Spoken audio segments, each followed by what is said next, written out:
श्रीगुरुभ्यो नमः हरिः ओम् योऽन्तः प्रविश्य मम वाचमिमां प्रसक्तां सञ्जीवयत्यखिलशक्तिधरस्वधाम्ना अन्यांश्च हस्तचरणश्रवणत्वगादीन् प्राणान् नमो भगवते पुरुषाय तुभ्यम् भवत्यदनुभावनिडमोघो विवाग्नि जडवतिरनुजन्तुर्जायते प्राज्ञमौलिः सकलवचनचेतो देवता भारती सा नो वचनिधत्तां सन्निधिं मानसे च तपो विद्याविरक्त्यादिसद्गुणोघाकरानहम् आदिराजगुरोन् वन्दे हयग्रीवपदाश्रयान् पूज्याय राघवेन्द्राय सत्यधर्मरताय च भजतां कल्पवृक्षाय नमतां कामधेनवे ब्रह्मचर्य हरिप्रीतिसविद्यावादशालिनः इष्टदान् कष्टहर्तॄन्नः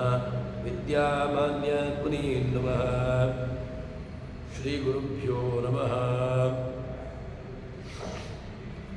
भद्रं कर्णे विशृणुयामदेवाः भद्रं पश्येमाक्षभिर्यजत्राः स्थिरैरङ्गैः स्तुष्ट्वांसस्तनूभिः व्यशेम देवहितं यदायुः स्वस्ति न इन्द्रो वृद्धश्रवाः स्वस्ति न पूषा विश्ववेदाः स्वस्ति नस्तार्क्ष्यो अरिष्टनेमिः स्वस्ति नो बृहस्पतिर्दधातु।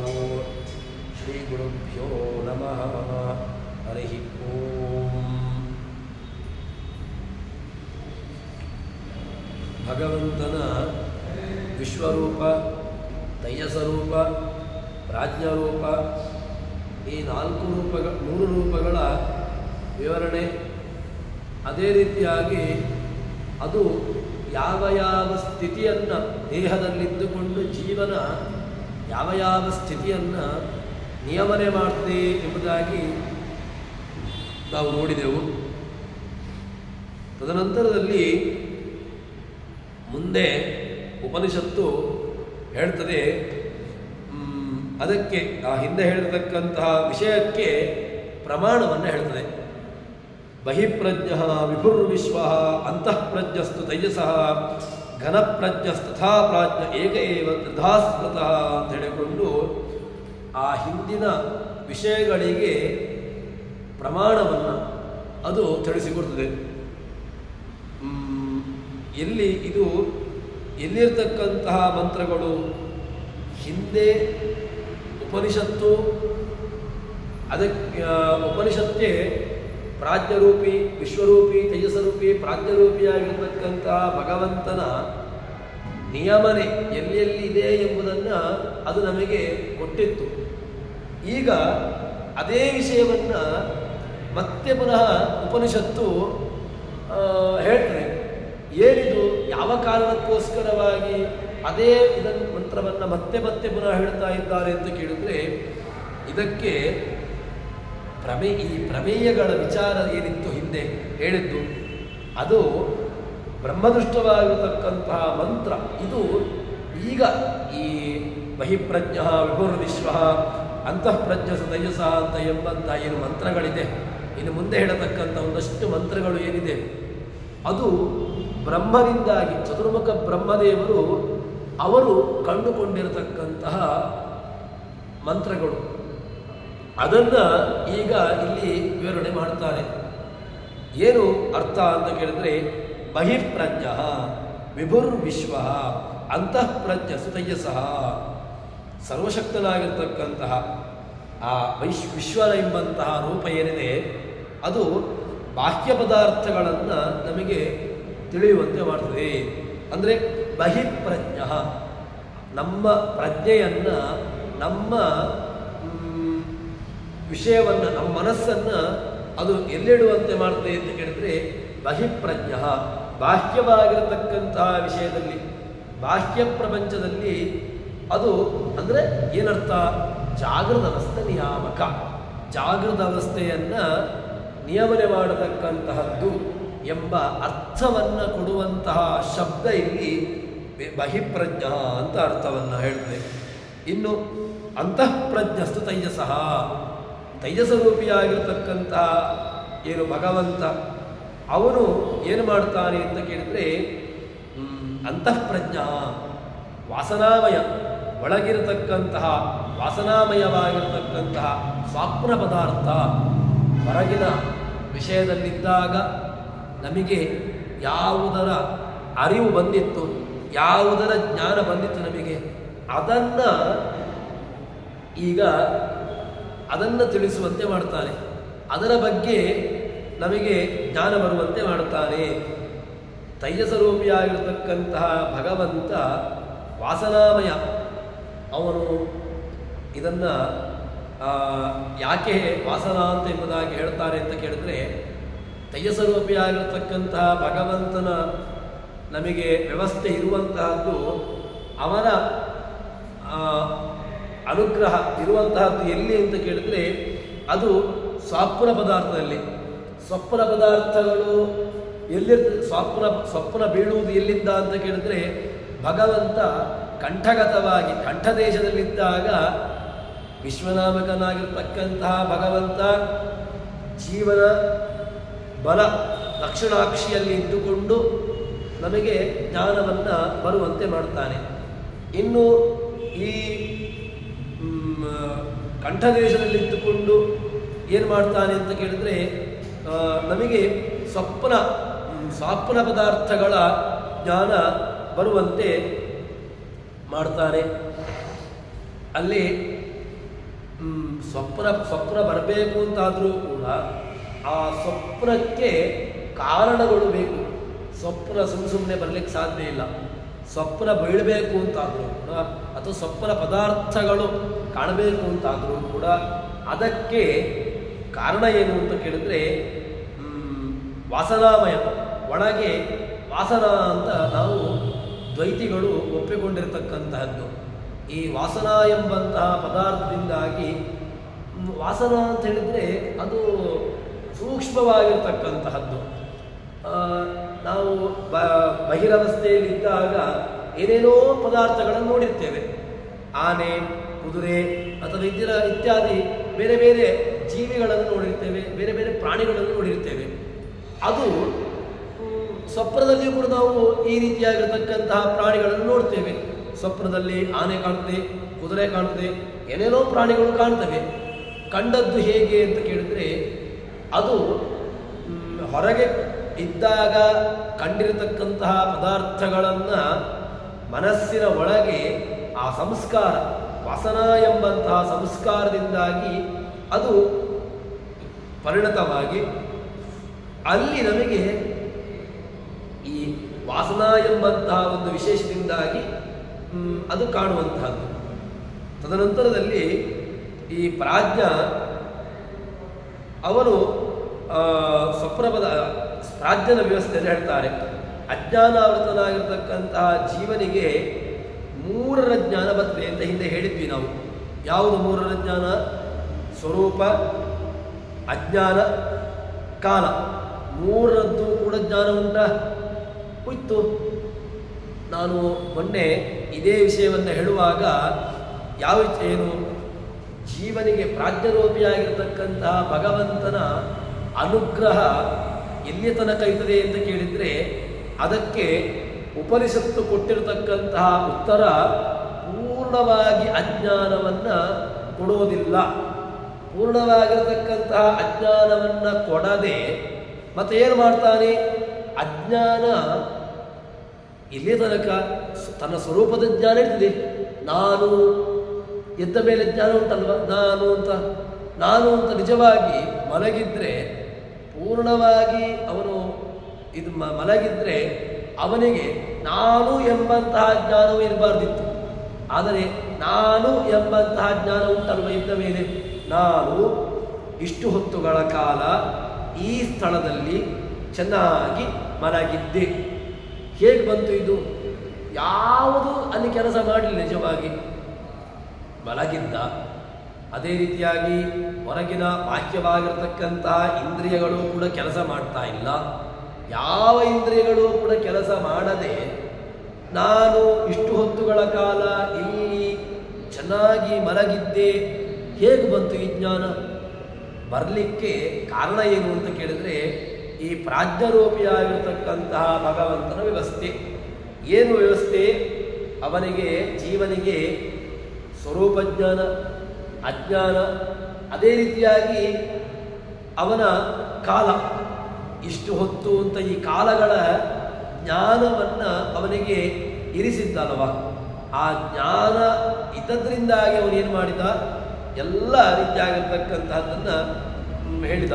ಹೀಗೆ ಮೂರನ್ನು ತಿಳಿಸಿಕೊಡ್ತಾನಂತೆ ಪ್ರಾಜ್ಞರೂಪಿಯಾಗಿರ್ತಕ್ಕಂತಹ ಭಗವಂತ. ಹೇಗೆ? ಇದಕ್ಕೆ ಪ್ರಮಾಣವನ್ನು ಹೇಳ್ತಾರೆ.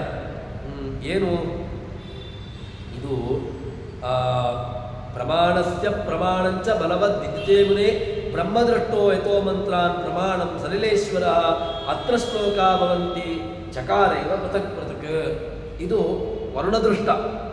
ವರುಣ ರೂಪಿಯಾಗಿರ್ತಕ್ಕಂತಹ ಮಂಡೂಕ ರೂಪಿಯಾಗಿದ್ದಾನೆ ವರುಣ ಮಾಂಡೂಕ ರೂಪಿಯಾಗಿದ್ದುಕೊಂಡು ಭಗವಂತನ ಸಾಮರ್ಥ್ಯವನ್ನು, 4 ರೂಪಗಳಿಂದ ಸಾಮರ್ಥ್ಯವನ್ನು ಇಲ್ಲಿ ಕೇಳಲಿಕ್ಕೆ ಹೊರಟಿದ್ದಾನೆ, ಕಾಣಲಿಕ್ಕೆ ಹೊರಟಿದ್ದಾನೆ. ಅದರಲ್ಲಿ ಮತ್ತೆ ಪುನಃ ಇದೇ ವಿಷಯಗಳನ್ನು ಇಲ್ಲಿ ಉಪನಿಷತ್ತು ಹೇಳ್ತಾ ಉಂಟು. ಹಿಂದೆ ಕೂಡ ಉಪನಿಷತ್ತೇ, ಅದು ಮಂತ್ರಗಳೇ, ಅದು ಕೂಡ ಉಪನಿಷತ್ತಿನ ಭಾಗವೇ, ಉಪನಿಷತ್ತೇ ಆಗಿದೆ ಅದು. ಮತ್ತೆ ಪುನಃ ಇಲ್ಲಿ ಅದೇ ವಿಷಯಗಳನ್ನು ಹೇಳ್ತಾ ಉಂಟು. ಯಾಕಿದು ಅಂತ ಕೇಳಿದ್ರೆ, ಅದು ಪ್ರಮಾಣಸ್ಯ ಪ್ರಮಾಣಂಚ ಬಲವತ್. ಇದು 2 ಬಾರಿ 2 ಸಲ ಹೇಳಿತು ಅಂತ ಅಂದರೆ ಅದು ಬಲವದ್ದಿದ್ದಿದೆ. ಬಲ, ಅದು ಬಲ. ಅದರಿಂದಾಗಿ ಏನೋ ಒಂದು ದೃಢವಾಗಿರತಕ್ಕಂತಹ ಒಂದು ವ್ಯವಸ್ಥೆಯನ್ನು ಅವರು ಸಾಧನೆ ಮಾಡಲಿಕ್ಕೆ ಹೊರಟಿದ್ದಾರೆ. ಅಂದರೆ ಅದರಿಂದಾಗಿ ಅವರು ಹೇಳತಕ್ಕಂತಹ ವಿಚಾರ ಅದು ದೃಢವಾಗಿರಬೇಕು. ಅದರಲ್ಲಿ ಯಾವುದೇ ರೀತಿಯಾಗಿರತಕ್ಕಂತಹ ಒಂದು ಸಂದೇಹಗಳು ಇರಬಾರ್ದು ಎಂಬ ವಿಚಾರವನ್ನು ತಿಳಿಸಿಕೊಡುವುದಕ್ಕೋಸ್ಕರವಾಗಿ ಇಲ್ಲಿ ಮತ್ತೆ ಪುನಃ 2 ಬಾರಿ ದಾರ್ಢ್ಯಾರ್ಥ ಬಲವದ್ವಿದ್ಯತೆ ಬ್ರಹ್ಮದೃಷ್ಟಾನ್. ಇದು ಮಂತ್ರಗಳು ಸಾಮಾನ್ಯ ಮಂತ್ರಗಳಲ್ಲ ಇದು. ಮತ್ತೆ ಬ್ರಹ್ಮದೃಷ್ಟಾನ್ ಚತುರ್ಮುಖ ಬ್ರಹ್ಮದೇವರು ಕಂಡಿರತಕ್ಕಂತಹ ಮಂತ್ರ. ಇದು ಗರುಡ ಪುರಾಣದಲ್ಲಿ ಬಂದಿರತಕ್ಕಂತಹದ್ದನ್ನು, ಅದನ್ನು ನಮಗೆ ಇಲ್ಲಿ ಭಾಷ್ಯಕಾರರು ಅದನ್ನು ಇಲ್ಲಿ ಒತ್ತೊಟ್ಟಿಗೆ ಕೊಡ್ತಾರೆ.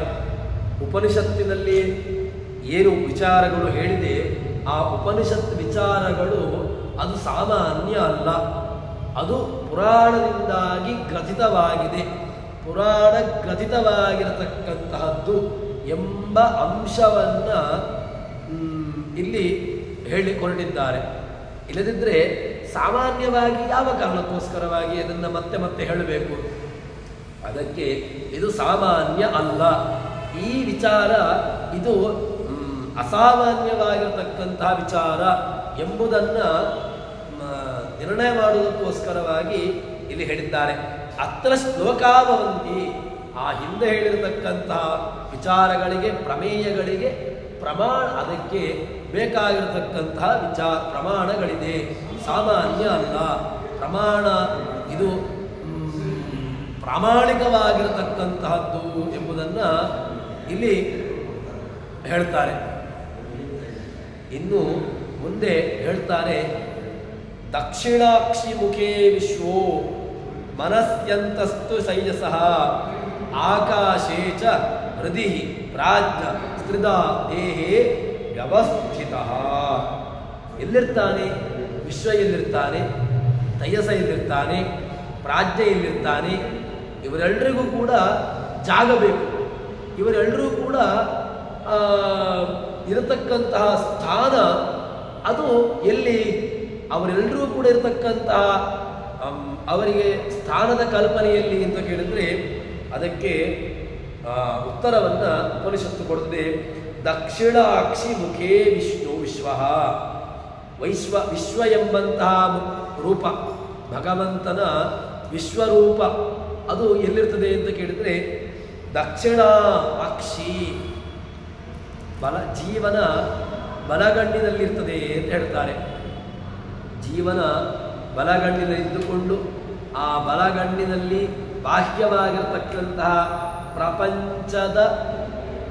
ಪ್ರಪಂಚದ ಜ್ಞಾನ ವಿಶ್ವ ಜಾಗೃತವಸ್ಥಾ ನಿಯಾಮಕ, ವಿಶ್ವರೂಪಿಯಾಗಿರ್ತಕ್ಕಂತಹ ಭಗವಂತನ ಸ್ಥಾನ ಎಲ್ಲಿ, ಅವನ ನಿಯಾಮಕತ್ವ ಎಲ್ಲಿ ಅಂತ ಕೇಳಿದರೆ ಹೊರಗಿನ ಪ್ರಪಂಚ ಜಾಗೃತವಸ್ಥಾ ನಿಯಾಮಕನಾಗಿ ಇದ್ದಾನೆ.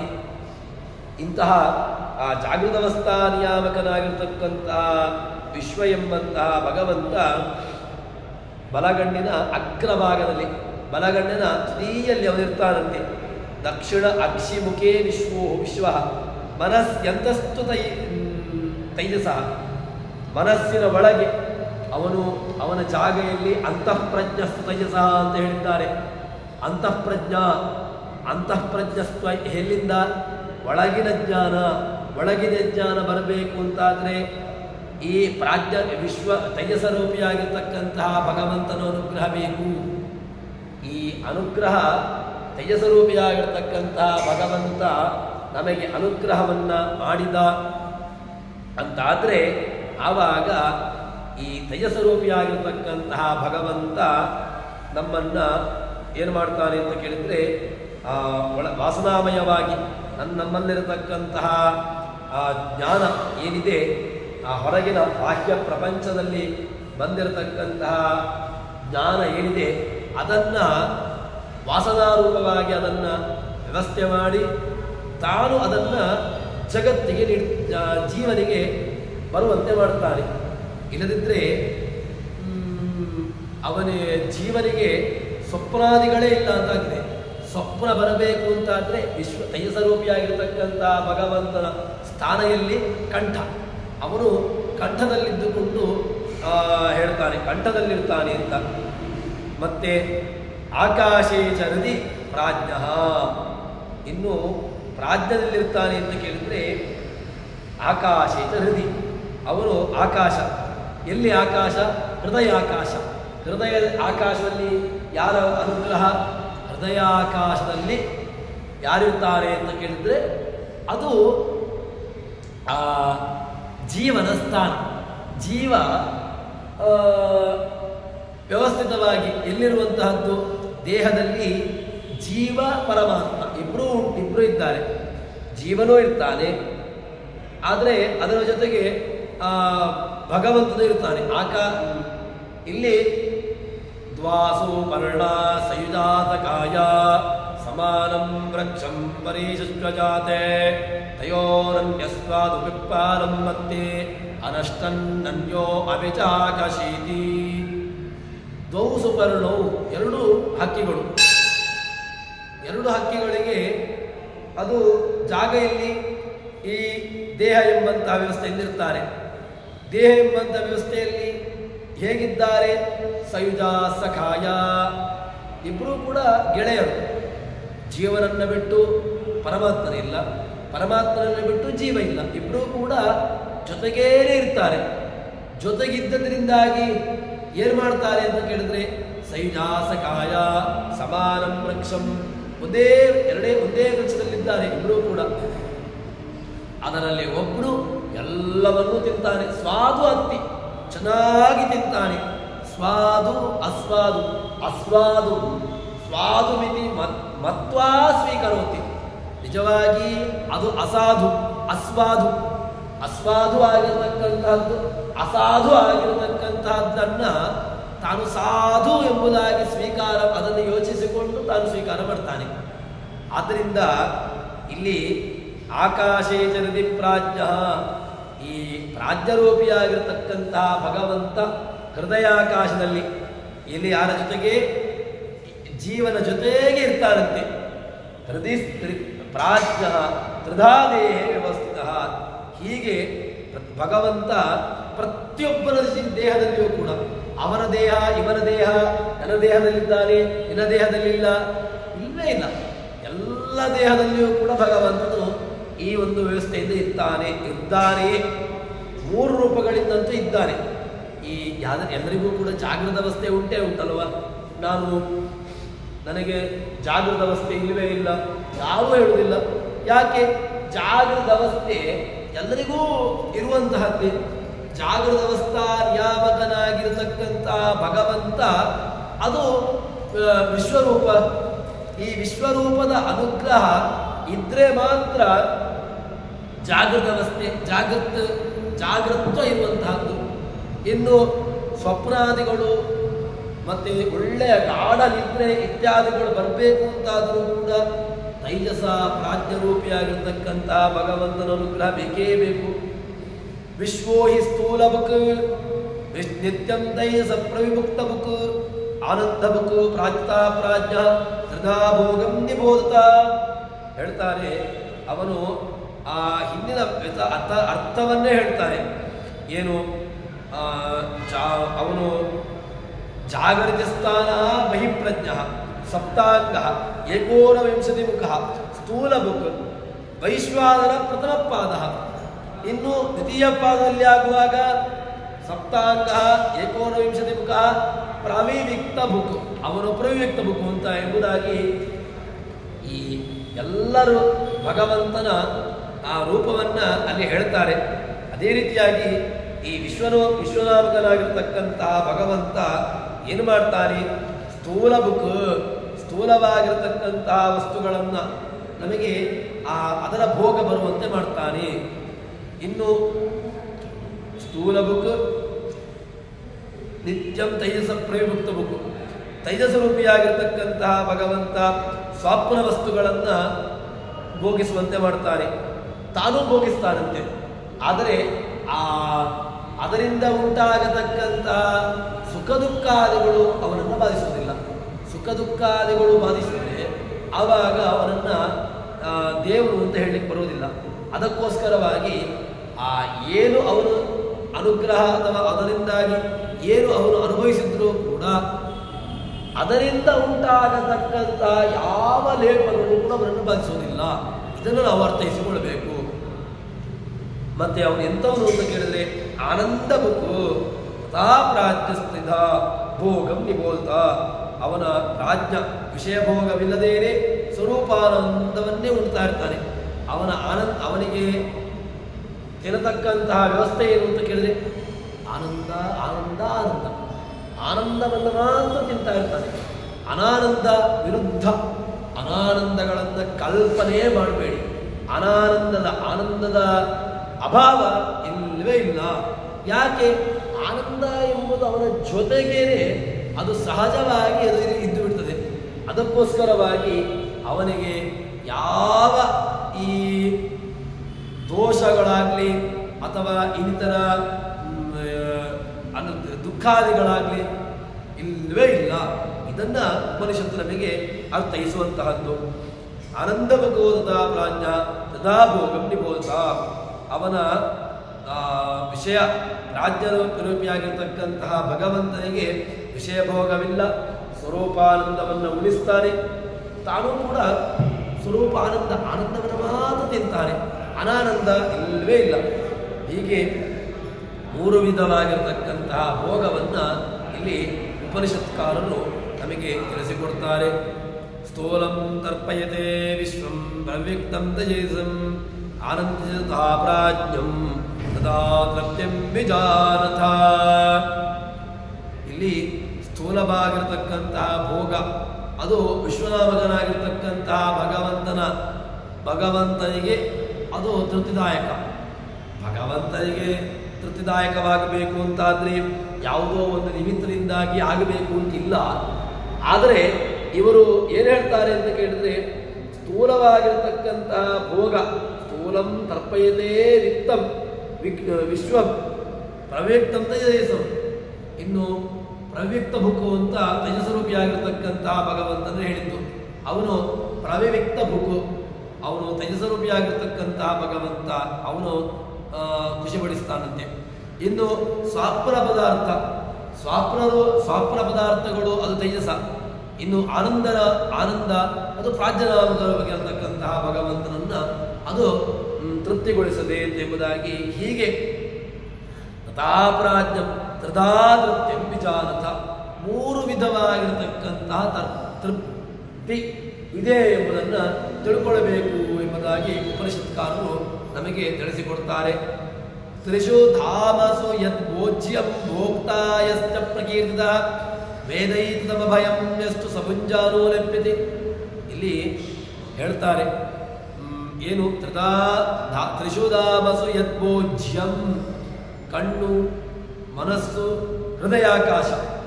ಇಲ್ಲಿ ವಿಶ್ವನಾಮಕನಾಗಿರ್ತಕ್ಕಂತಹ ಭಗವಂತ, ತೇಜಸ್ವರೂಪಿಯಾಗಿರ್ತಕ್ಕಂತಹ ಭಗವಂತ, ಪ್ರಾಜ್ಞರೂಪಿಯಾಗಿರ್ತಕ್ಕಂತಹ ಭಗವಂತ.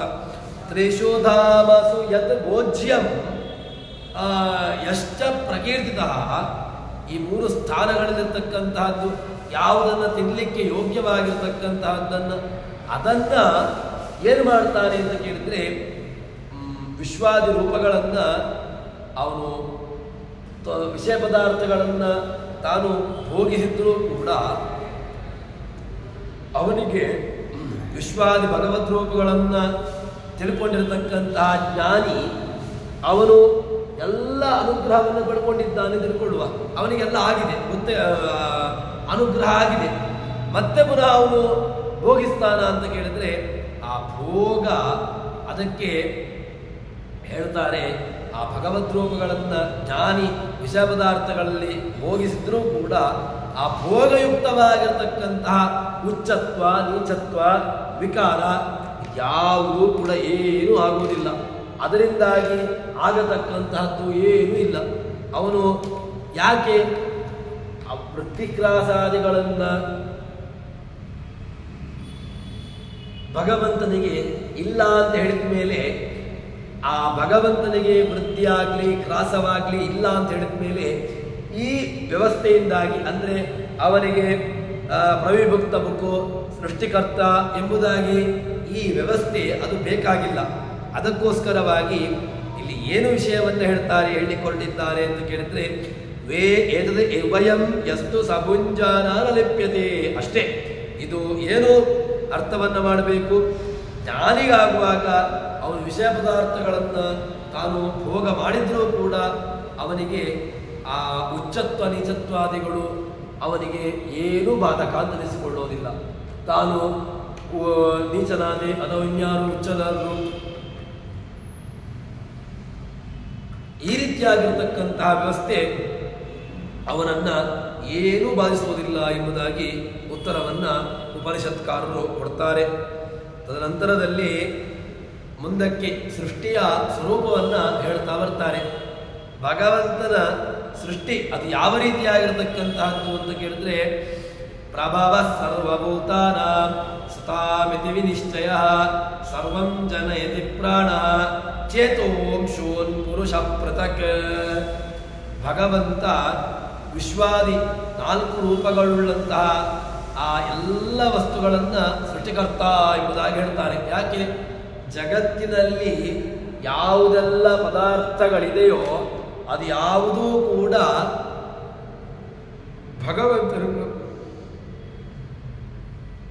ಭಗವಂತನನ್ನ ಬಿಟ್ಟು ಹುಟ್ಟಿದ್ದಲ್ಲ, ಅಥವಾ ಭಗವಂತನ ವ್ಯವಸ್ಥೆಯಿಂದಾಗಿ ಅದಕ್ಕಿಂತ ಭಿನ್ನವಾಗಿರತಕ್ಕಂತಹ ವ್ಯವಸ್ಥೆಯಿಂದಾಗಿ ಹುಟ್ಟಿರತಕ್ಕಂತಹದ್ದಲ್ಲವೇ ಅಲ್ಲ. ಜಗತ್ತಿನಲ್ಲಿ ಏನು ಪದಾರ್ಥಗಳಿದೆಯೋ ಆ ಎಲ್ಲ ಪದಾರ್ಥಗಳಿಗೂ ಕೂಡ ಒಬ್ಬ ಇದ್ದಾನೆ, ಕರ್ತೃ ಇದ್ದಾನೆ.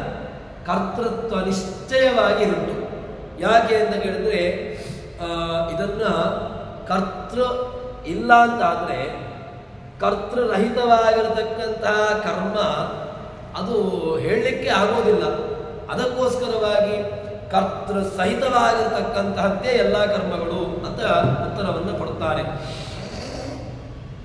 ಎಲ್ಲದಕ್ಕೂ ಕೂಡ ಕರ್ತೃ ಉಂಟು ಅಂತ. ಇಲ್ಲಿ ಸರ್ವಂ ಜನಯತಿ, ಅವ ಪ್ರಭವ ಸರ್ವಭೂತಾನ ಸತಾಮಿತಿ ವಿನಿಶ್ಚಯ. ವಿಶ್ವಾದಿ ರೂಪಗಳುಳ್ಳಂತಹ ಭಗವಂತ ಅವನು ಎಲ್ಲ ವಸ್ತುಗಳಿಗೂ ಕೂಡ ಸೃಷ್ಟಿಕರ್ತ ಅಂತಾಯಿತು. ಇದು ಸಜ್ಜನರ ಅಭಿಪ್ರಾಯ. ಸಜ್ಜನರು ಇದನ್ನು ಅಭಿಪ್ರಾಯ ಪಡ್ತಾರೆ. ಅಂದರೆ ಜಗತ್ತು ಉಂಟಲ್ವ, ಜಗತ್ತು ಕಾಣ್ತಾ ಉಂಟಲ್ವ, ಕಾಣ್ತಾ ಇರತಕ್ಕಂತಹ ಜಗತ್ತು ಸುಮ್ಮನೆ ಇಲ್ಲ. ಇದಕ್ಕೆ ಕರ್ತೃ ಇಲ್ಲದಿದ್ದರೂ ಕೂಡ ಉಂಟು ಅಂತ ಹೇಳಲಿಕ್ಕೆ ಬರೋದೇ ಇಲ್ಲ. ಯಾಕೆ ಅಂತ ಕೇಳಿದರೆ, ಒಂದು ಮಗು ಉಂಟು ಅಂತಾದರೆ ಆ ಮಗುವಿಗೆ ತಂದೆ ತಾಯಿಗಳು ಇರಲೇಬೇಕು. ಈಗ ಇಲ್ಲದೇ ಇರಬಹುದಷ್ಟೇ. ತಂದೆ ತಾಯಿಗಳು ಇಲ್ಲದೇನೆ ಮಗು ಇದೆ ಅಂತ ಹೇಳಿದರೆ ಹುಚ್ಚು. ಹಾಗೆಯೇ ಜಗತ್ತು ಉಂಟಲ್ವ? ಇರತಕ್ಕಂತಹ ಜಗತ್ತಿಗೆ ಯಾರು ಕಾರಣ? ಯಾರಾದರೂ ಒಬ್ಬರು ಕಾರಣೀಕರ್ತ ಬೇಕೇ ಬೇಕು. ಅದು ಯಾರು ಅಂತ ಎಂಬುದನ್ನು ಮತ್ತೆ ಮುಂದೆ ನೋಡುವ. ಯಾರು ಎಂಬಂತಹ ವಿಚಾರ ಮತ್ತೆ. ಆದರೆ ಇರತಕ್ಕಂತಹ ಜಗತ್ತಿಗೆ ಕರ್ತೃ ಇದೆ ಎಂಬುದನ್ನು ಮೊದಲಿಗೆ ನಿಶ್ಚಯ ಮಾಡಿ. ಕರ್ತೃ ಇಲ್ಲದೆ ಇರತಕ್ಕಂತಹದ್ದನ್ನು ಒಪ್ಪಿಕೊಳ್ಳಿಕ್ಕೆ ಬರೋದಿಲ್ಲ. ಹೇಗೆ ಅಂತ ಕೇಳಿದ್ರೆ ಇದೇ ದೃಷ್ಟಾಂತ. ತಂದೆ ತಾಯಿಗಳು ಇಲ್ಲದೇನೆ ಮಗು ಇದೆ. ಮಗುವಿನ ತಂದೆ ತಾಯಿಗಳು ಹೋಗಿರಬಹುದು ಅಥವಾ ಬೇರೆ ವಿಷಯ. ಆದರೆ ತಂದೆ ತಾಯಿಗಳೇ ಇಲ್ಲದೆ ಮಗು ಇದೆ ಅಂತ ಹೇಳಿದರೆ ಅದು ಹುಚ್ಚು. ಆ ರೀತಿಯಾಗಿರ್ತಕ್ಕಂತಹ ಒಂದು ವ್ಯವಸ್ಥೆ ಇಲ್ಲವೇ ಇಲ್ಲ. ತಂದೆ ತಾಯಿ ಸಹಿತವಾಗಿರತಕ್ಕಂತಹದ್ದನ್ನೇ ಒಪ್ಪಿಕೊಳ್ಳಬೇಕು. ಇದು ಹೇಳುವಂತಹದ್ದು. ನಮ್ಮ ಪ್ರಭವ ಸರ್ವಭೂತಾನ ಸತಾಮಿತಿ ವಿನಿಶ್ಚಯ. ಸಜ್ಜನರು ಏನು ಅಭಿಪ್ರಾಯ ಪಡ್ತಾರೆ ಅಂತ ಕೇಳಿದರೆ ಇದನ್ನು ಒಪ್ಪಿಕೊಳ್ತಾರೆ. ಮತ್ತೆ ಸರ್ವಂ ಜನಯತಿ, ಅವನು ಏನು ಜಗತ್ತಿಗೆ ಭಗವಂತ ಸೃಷ್ಟಿ ಮಾಡ್ತಾನೆ. ಸೃಷ್ಟಿಯನ್ನು ಕೊಡ್ತಾನೆ ಅಂತ ಹೇಳಿಕೊಂಡು ಅಷ್ಟೇ ಅಲ್ಲ, ಸರ್ವಂ ಜನಯತಿ ಪ್ರಾಣ ಚೇತಃ ಅಂಶು ಪೃಥಕ್ ಪುರುಷ ಪೃಥಕ್. ಇಡೀ ಅವನು ಭಗವಂತ ವಿಶ್ವಾದಿ ರೂಪಗಳು, ವಿಶ್ವರೂಪ, ತೈಜಸರೂಪ, ಪ್ರಾಜ್ಞರೂಪ, ತುರಿಯ ರೂಪ, ವಿಶ್ವಾದಿ 4 ರೂಪಗಳಿದೆ. ಈ ವಿಶ್ವಾದಿ 4 ರೂಪಗಳು ಇದು ಎಲ್ಲ ವಸ್ತುಗಳ ಒಂದು ಸೃಷ್ಟಿಕರ್ತ ಅಂತ ಒಪ್ಪಿಕೊಳ್ಳುತ್ತಾರೆ. ಅದು ಸರ್ವಂ ಜನಯತಿ, ಎಲ್ಲರನ್ನೂ ಕೂಡ ಹುಟ್ಟಿಸ್ತದೆ.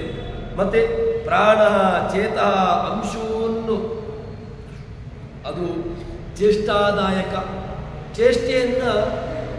ಚೇಷ್ಟಾದಾಯಕವಾಗಿದೆ. ಯಾಕೆ?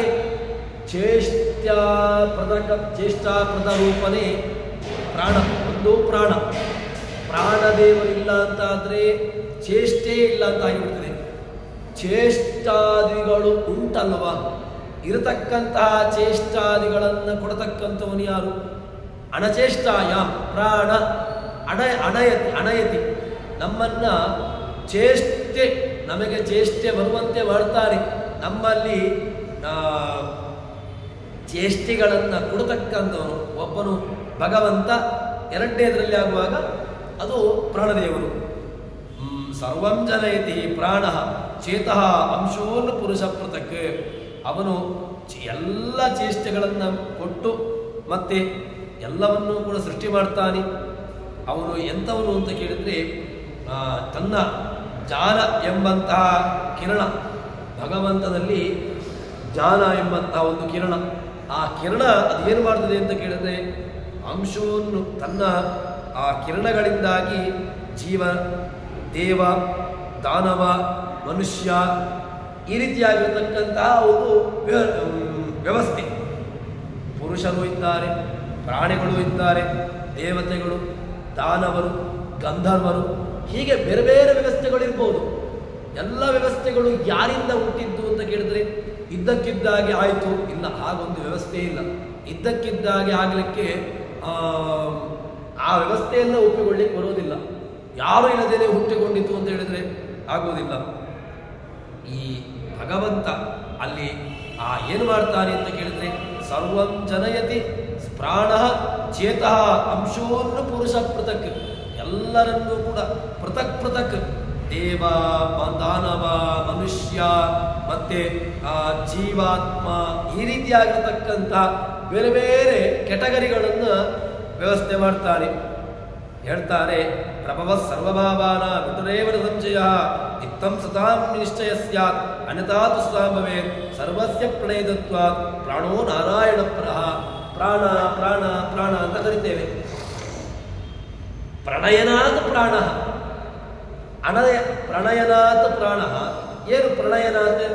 ಅಣಯತಿ ಅಣಚೇಷ್ಟಾಯಾಮ್ ಪ್ರಣಯತೃತ್ವಾತ್ ಸರ್ವಂ ಎಲ್ಲರನ್ನೂ ಪ್ರೇರಯತಿ, ನಮ್ಮನ್ನು ಪ್ರೇರೇಪಣೆ ಮಾಡುವಂತಹದ್ದು, ಪ್ರೇರೇಪಿಸುವಂತಹದ್ದು.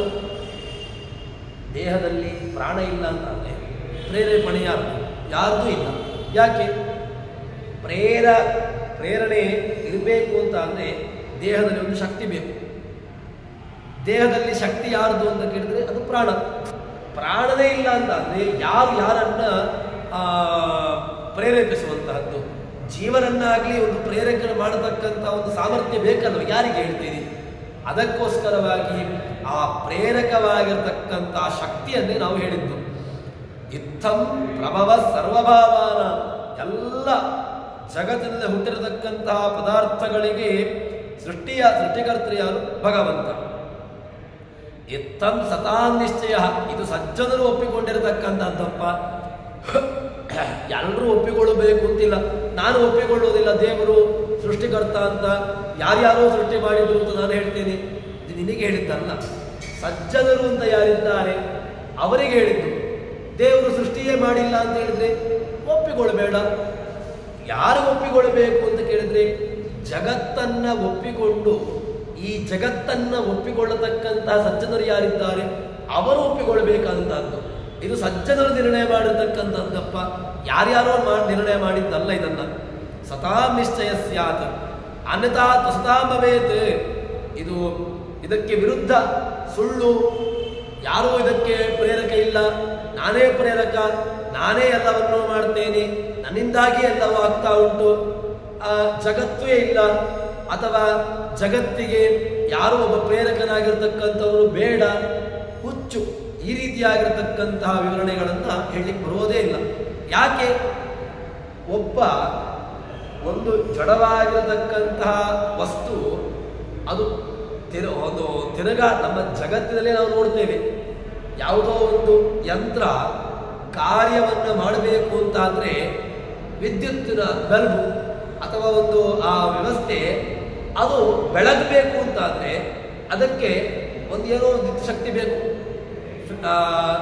ಗಾಳಿ ಬರಬೇಕು ಅಂತಾದರೆ ಅಲ್ಲಿಗೆ ವಿದ್ಯುತ್ತಿನ ಸಂಚಾರ ಆಗಬೇಕು.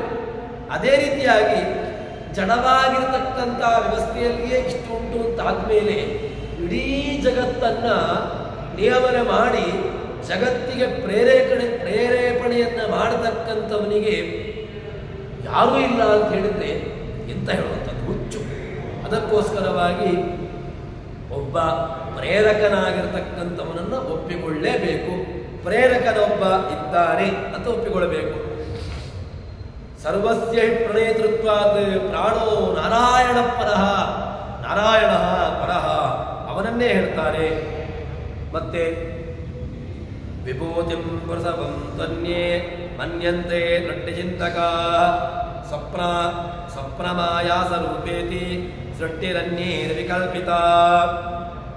ಇಲ್ಲಿ ಸೃಷ್ಟ್ಯಾದಿಗಳನ್ನ ಹೇಳ್ತಾರೆ. ಸೃಷ್ಟ್ಯಾದಿಗಳನ್ನ ಹೇಗೆ ಇದನ್ನ ವಿಚಾರವನ್ನ ಮಾಡ್ತಾರೆ. ಏನು ಅಂತ ಕೇಳಿದ್ರೆ, ಈ ಉಪನಿಷತ್ತು ಈ ಸೃಷ್ಟಿಯ ಬಗ್ಗೆ ವಿಚಾರವನ್ನ ಮಾಡ್ತಾರೆ. ಜಗತ್ತು ಸೃಷ್ಟಿಯಾಗಿದೆ ಅಲ್ವಾ, ಇರತಕ್ಕಂತಹ ಜಗತ್ತಿಗೆ ನಾನು ನನ್ನ ದೃಷ್ಟಿಕೋನದ ವಿಚಾರವನ್ನು ಹೇಳ್ತೇನೆ. ಏನು? ಕಣ್ಣಿಗೆ ಕಾಣತಕ್ಕಂತಹ ಜಗತ್ತಿದ್ರೆ ಸುಳ್ಳು. ಸುಳ್ಳು ಅಂತ ಹೇಳಲಿಕ್ಕೆ ಏನು ಸಮಸ್ಯೆ ಇಲ್ಲ, ಸುಲಭವಾಗಿ ಹೇಳ್ಬೋದು. ಸುಳ್ಳು ಅಂತ ಪ್ರತಿಪಾದನೆ ಮಾಡುವಂಥದ್ದು ಕಷ್ಟ.